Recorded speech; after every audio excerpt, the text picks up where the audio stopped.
আসসালামু আলাইকুম। আপনাদের প্রতি শান্তি বর্ষিত হোক। প্রিয় বন্ধুরা, আপনারা নিশ্চয়ই সুস্থ আছেন, ভালো আছেন। আজকে আমি আপনাদের সামনে নতুন একটি টপিক নিয়ে আলোচনা করার চেষ্টা করব ইনশাআল্লাহ। আজকের বিষয়বস্তু হলো সবর করো, অর্থাৎ ধৈর্য ধরা। স্বামী স্ত্রীর মধ্যে সবর ধরা বিষয়ে শুধু স্বামী স্ত্রীর মধ্যে যে সবর ধরতে হয় এমন না, প্রত্যেকের জায়গা থেকে সবর ধরতেই হবে। সবর কর- সবর ধরতে তো হবেই, এবং আহ, সবর করলে যে সবরের পরে যে শান্তির বা আশার আলো জেগে উঠবে, সবর না ধরলে তো সেই আশা আলো আলোকিত করবে না। তার জন্য সবরের পরেই আশার আলো জেগে উঠবে। আমি এটাই বলতে চাচ্ছি, শুধু স্বামী স্ত্রীর মধ্যে যে সবর ধরতে হবে এমন না, প্রত্যেকের জায়গা থেকে সবর ধরতে হবে। তোমাদের দুজনের স্বভাব স্বভাব দুরকম হতে পারে, স্বামী স্ত্রীর স্বভাব দুরকম হতে পারে, কিন্তু দুজনের জায়গা থেকে দুজনকে সবর ধরতে হবে। এ যুগে সন্তানের প্রতিপালনের অনেক ধরনের কষ্ট করতে হয়, সেখানেও তোমাদের ধৈর্যের পরিচয় দিতে হবে। আত্মীয়রা তোমাদেরকে অনেক কষ্টদায়ক অনেক ধরনের কথা বলে, সেখানেও তোমাদেরকে সবর করতে হবে।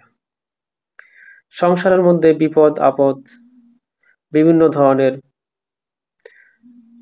সমস্যাগুলো তোমাদেরকে গ্রাস করে ফেলে, সেখানেও তোমাদেরকে ধৈর্যের পরিচয় দিতে হবে। সংসারের মধ্যে আর্থিক সমস্যা, টাকা নাই, পয়সা নাই, বাজার বাজার করার টাকা নাই, চিকিৎসা হওয়ার টাকা নাই, আরো কত ধরনের সমস্যায় পড়তে হয়, সেখানেও তোমাদেরকে ধৈর্যের পরিচয় দিতে হবে। আহ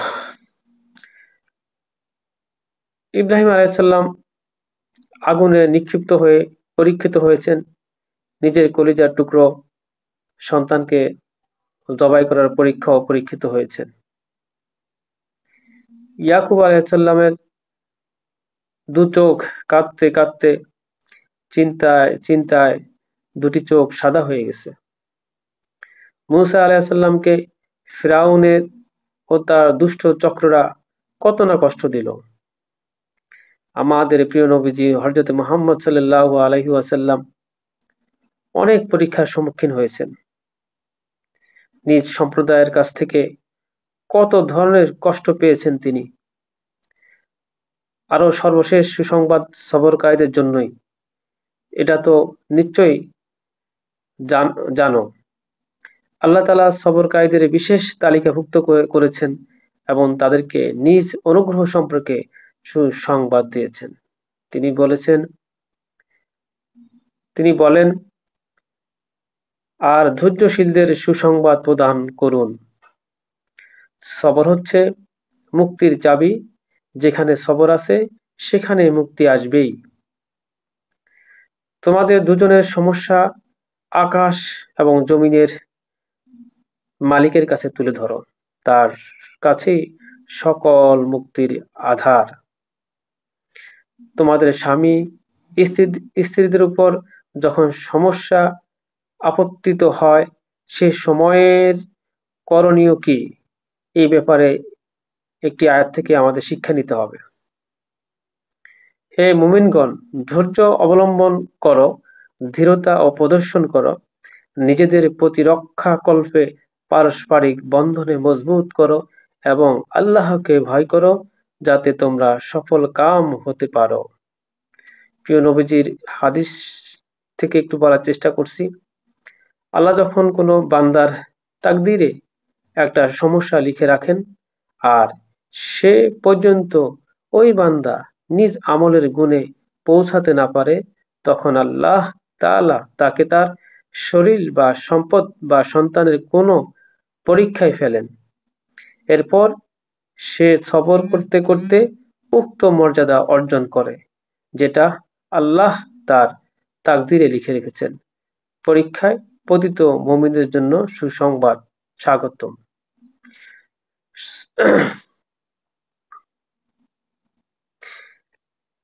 অন্য একটি গল্পের মাধ্যমে বোঝানোর চেষ্টা করছি ইনশাআল্লাহ।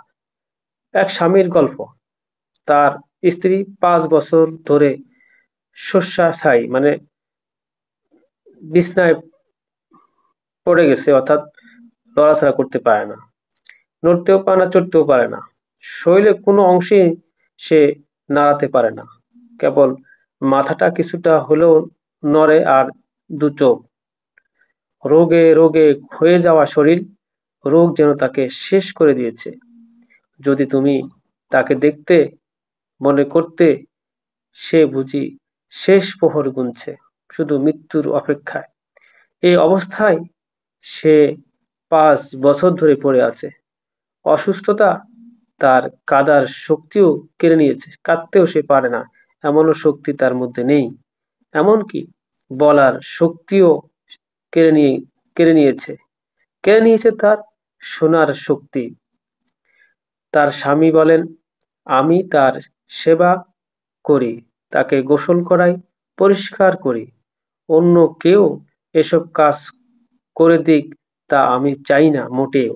নিজেই করতে চাই আমার স্ত্রীর সেবা।